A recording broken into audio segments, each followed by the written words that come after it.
ಕಳೆದ 2-3 ಅವಧಿಗಳಲ್ಲಿ ಅಭಿವೃದ್ಧಿ ಮಾಡಿದ್ದೀನಿ. ನಾನು ಮಾಡಿದ ಅಭಿವೃದ್ಧಿ ಕೆಲಸಗಳೇ ನನ್ನ ಕೈ ಹಿಡಿಯಲಿವೆ.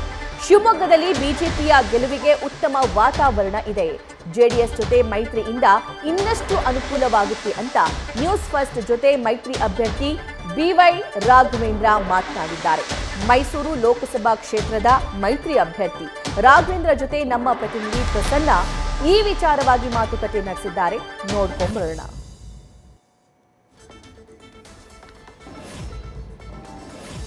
ಶಿವಮೊಗ್ಗ ಲೋಕಸಭಾ ಕ್ಷೇತ್ರದ ಮೈತ್ರಿ ಅಭ್ಯರ್ಥಿಗೆ ಕಣಕ್ಕಿಳಿದಿರುವಂತಹ ಬಿವೈ ರಾಘವೇಂದ್ರ ಇವತ್ತು ಸಾವಿರಾರು ಸಂಖ್ಯೆಯಲ್ಲಿ ಲಕ್ಷಾಂತರ ಸಂಖ್ಯೆಯಲ್ಲಿ ತಮ್ಮ ಬೆಂಬಲಿಗರು ಹಾಗೂ ಕಾರ್ಯಕರ್ತರೊಂದಿಗೆ ನಾಮಿನೇಷನ್ ಸಲ್ಲಿಸಿದ್ದಾರೆ. ಈಗಾಗಲೇ ಇದಕ್ಕೆ ಸಂಬಂಧಪಟ್ಟಂತೆ ಸಾಕಷ್ಟು ಸಿದ್ಧತೆ ಕೂಡ ನಡೆಸಿ ಬನ್ನಿ ಈ ಸಂದರ್ಭದಲ್ಲಿ ಅವರು ಮಾತಾಡ್ಸೋಣ. ಸರ್, ಈಗ ಈ ಬಾರಿಯ ಚುನಾವಣೆಯಲ್ಲಿ ಏನು ವಾತಾವರಣ ಹೇಗಿದೆ ಸರ್?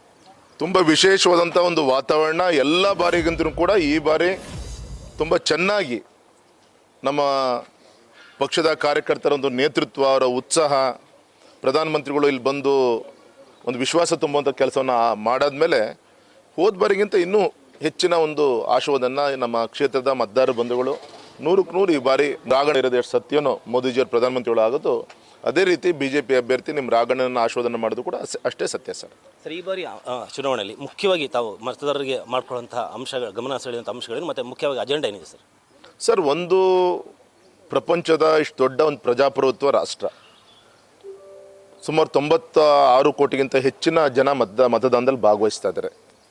ಸುಮಾರು 10 ಲಕ್ಷಕ್ಕಿಂತ ಹೆಚ್ಚಿನ ಬೂತಲ್ಲಿ ಚುನಾವಣೆ ಪ್ರಕ್ರಿಯೆ ಇಡೀ ದೇಶದಲ್ಲಿ ನಡೀತಾ ಇದೆ.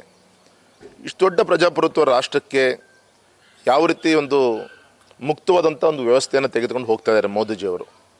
ಇಂದಿರಾ ಗಾಂಧಿ ಅವರ ಕಾಲದಲ್ಲಿ ಯಾವ ರೀತಿ ಎಮರ್ಜೆನ್ಸಿ ಸಂದರ್ಭದಲ್ಲಿ ಪ್ರಜಾಪ್ರಭುತ್ವವನ್ನು, ಪತ್ರಿಕಾ ಸ್ವಾತಂತ್ರ್ಯವನ್ನು ಯಾವ ರೀತಿ ತುಳಿಯುವಂಥ ಕೆಲಸಗಳು ಆಗಿತ್ತು, ಅದೇ ರೀತಿ ಈ ಸಂದರ್ಭದಲ್ಲಿ ಹೇಗೆ ಇವ್ರ ಮುಖಾಂತರ ಯಾವ ರೀತಿ ಅಂತ ಮುಕ್ತ ಸ್ವಾತಂತ್ರ್ಯ ಸಿಕ್ಕಿದೆ ಅನ್ನೋದು ಜನರ ಮುಂದೆ ತರುವಂಥ ಕೆಲಸ. ಎರಡನೇದು, ಮೋದಿಜಿಯವರ ಮೊದಲನೇ ಒಂದು ಅವಧಿಯಲ್ಲಿ ಹಿಂದಿನ UPA ಸರ್ಕಾರದ ತಪ್ಪುಗಳನ್ನು ಸರಿ ಮಾಡಲಿಕ್ಕೆ ಸಮಯ ಬೇಕಾಯಿತು. ಆದರೆ ಎರಡನೇ ಅವಧಿಯಲ್ಲಿ ಇವತ್ತು ದೇಶವನ್ನು ಒಂದು ಅಭಿವೃದ್ಧಿ ಪಥದಲ್ಲಿ ಯಾಕೆ ತಗೊಂಡೋಗ್ತಾ ಇದ್ದಾರೆ, ಮತ್ತು ಕಟ್ಟ ಕಡೆಯ ವ್ಯಕ್ತಿಗೆ ಏನೇನು ಮೂಲಭೂತ ಸೌಕರ್ಯಗಳು, ತಾಜ್ ಮಹಲ್, ಏರ್ಪೋರ್ಟು, ಅದ್ರ ಜೊತೆಗೆ ಒಂದು ಶೌಚಾಲಯ ಇರ್ಬೋದು, ಮನೆ ಇರ್ಬೋದು, ಆ ತಾಯಿ ಬೇಕಂತ LPG ಗ್ಯಾಸ್ ಸಿಲಿಂಡರ್ ಇರ್ಬೋದು, ಈ ರೀತಿ ಬೇಸಿಕ್ ನೀಡ್ಗಳೇನಿದೆ ಇದು ಈ ಎರಡನೇ ವಿಚಾರ ಸರ್. ಮೂರನೇದು, ಕೇಂದ್ರ ಮತ್ತು ರಾಜ್ಯದಿಂದ ಏನೇನು ಇದು ನಮ್ಮ ಕ್ಷೇತ್ರಕ್ಕೆ, ಅದು ನೀರಾವರಿ ಇರ್ಬೋದು, ಆರೋಗ್ಯ ಕ್ಷೇತ್ರದಲ್ಲಿರ್ಬೋದು, ಶಿಕ್ಷಣ ಕ್ಷೇತ್ರದಲ್ಲಿರ್ಬೋದು, ಈ ಎಲ್ಲ ಯೋಜನೆಗಳನ್ನ ಅಂದರೆ ಅಭಿವೃದ್ಧಿ ವಿಚಾರ, ಪಾಸಿಟಿವ್ ವಿಚಾರಗಳನ್ನು ತೆಗೆದುಕೊಂಡು ಮಾತ್ರ ಈ ಚುನಾವಣೆಯಲ್ಲಿ ನಾವು ಹೋಗುವಂಥ ಪ್ರಯತ್ನವನ್ನು ನಮ್ಮ ಪಕ್ಷ ಮಾಡುತ್ತೆ ಸರ್.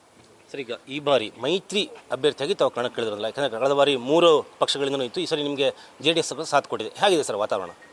ಸರ್, ನಾನು ಸಂಘಟನೆಯ ಆಶ್ವಾದಿಂದ ಒಂದು 5 ಚುನಾವಣೆಯನ್ನು ಎದುರಿಸಿದ್ದೀನಿ. ಒಬ್ಬ ವಿದ್ಯಾರ್ಥಿ ಮಿತ್ರರಾಗಿ ಅಖಿಲ ಭಾರತ ವಿದ್ಯಾರ್ಥಿ ಪರಿಷತ್ತಿಂದ ಕುವೆಂಪು ಯೂನಿವರ್ಸಿಟಿ ನಡೆದಂಥ ಚುನಾವಣೆಯಲ್ಲೂ ಕೂಡ 3 ಜಿಲ್ಲೆಯಿಂದ ಇದೇ ಸವಾಲನ್ನು ಒಬ್ಬನೇ ಅಭ್ಯರ್ಥಿಯನ್ನು ಹಾಕಿ ನನ್ನನ್ನು ಸೋಲಿಸ್ಬೇಕಂತ ಎಲ್ಲ ಷಡ್ಯಂತ್ರ ನಡೀತಾ ಹೋಗ 3 ಜಿಲ್ಲೆಯ ವಿದ್ಯಾರ್ಥಿಗಳು ನನ್ನ ಕೈಯನ್ನು ಹಿಡಿದಿದ್ರು. ಎರಡನೇದು, ಶಿಕಾರಿಪುರ ಪುರಸಭೆ ಇರ್ಬೋದು, ಶಿಕಾರಿಪುರ ಶಾಸಕ ಇರ್ಬೋದು, 3 ಬಾರಿ ಸಂಸತ್ ಸದಸ್ಯರಿಗೆ ನಿಂತಂಥ ಸಂದರ್ಭ ಬರೋದು. ಯಾವತ್ತೂ ಕೂಡ ಏಕ ವ್ಯಕ್ತಿಯ ವಿರುದ್ಧನೇ ಸ್ಪರ್ಧೆಗಳು, ಎಲ್ಲ ಶಕ್ತಿಗಳು ಒಂದಾಗಿ ಸ್ಪರ್ಧೆ ಮಾಡಿದರು. ಆದರೆ ಈ ಸಲ ಯೋಗ ನನಗೆ ಗೌರವಾನ್ವಿತ ಹಿರಿಯರಂಥ ದೇವೇಗೌಡರು, ಮಾಜಿ ಪ್ರಧಾನಮಂತ್ರಿಗಳ ಒಂದು ಆಶೀರ್ವಾದ ಸಿಕ್ಕಿರೋದು, JDS ಸಂಪೂರ್ಣವಾಗಿ ಬೆಂಬಲ ಕೊಡ್ತಾ ಇದೆ. ಅವರ ಆಶ್ವಾದದಿಂದ ಹೆಚ್ಚಿನ ಒಂದು ಹಂತದಲ್ಲಿ ನಮಗೆ ಗೆದ್ದು ಬರಲಿಕ್ಕೆ ಅನುಕೂಲ ಆಗುತ್ತೆ ಸರ್. ಸಾಕಷ್ಟು ಕೆಲಸಗಳನ್ನು ಮಾಡಿದ್ದು ನೀವು ಏನು ಕರಪತ್ರ ಹೊಡಿಸಿರ, ಆದರೂ ಕೂಡ ವಿರೋಧ ಪಕ್ಷಗಳ ನಡುವೆ ಒಂದು ವ್ಯವಸ್ಥಿತವಾದಂಥ ಒಂದು ಅಪಪ್ರಚಾರ ನಡೀತಿರುವಂಥದ್ದು. ಅಂದರೆ ರಾಘವೇಂದ್ರ ಅವರು ಈ ಏನು ಕೆಲಸ ಮಾಡಿಲ್ಲ ಅಂತ ಹೇಳ್ಬಿಟ್ಟು ಸರ್ ಮನವರಿಕೆ ಯಾವ ಥರ ಮಾಡ್ಕೊಡ್ತೀರಾ ಸರ್? ಅದೇ ಸರ್, ನಾನು ಯಾವಾಗಲೂ ಕೂಡ ಹೇಳ್ತಾ ಇರ್ತೀನಿ, ಕಟ್ಟ ಕಡೆಯ ವ್ಯಕ್ತಿಯ ಒಂದು ಆಯುಧನೇ ಅಪಪ್ರಚಾರ ಅಂತ ನಾನು ಹೇಳ್ತಾ ಇರ್ತೀನಿ.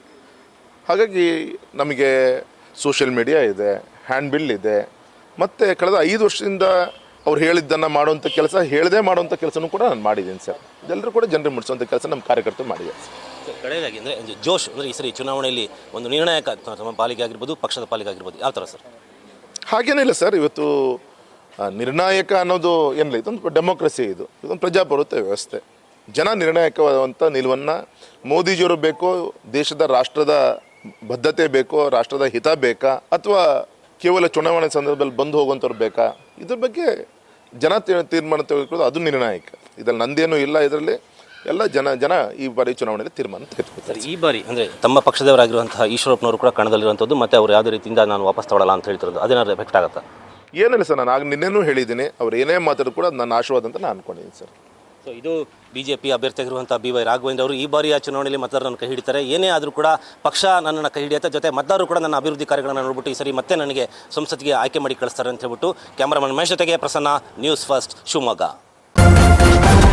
ನ್ಯೂಸ್ ಫಸ್ಟ್ ನಿರ್ಭೀತಿಯಿಂದ ನಿಮ್ಮ ಪರವಾಗಿ.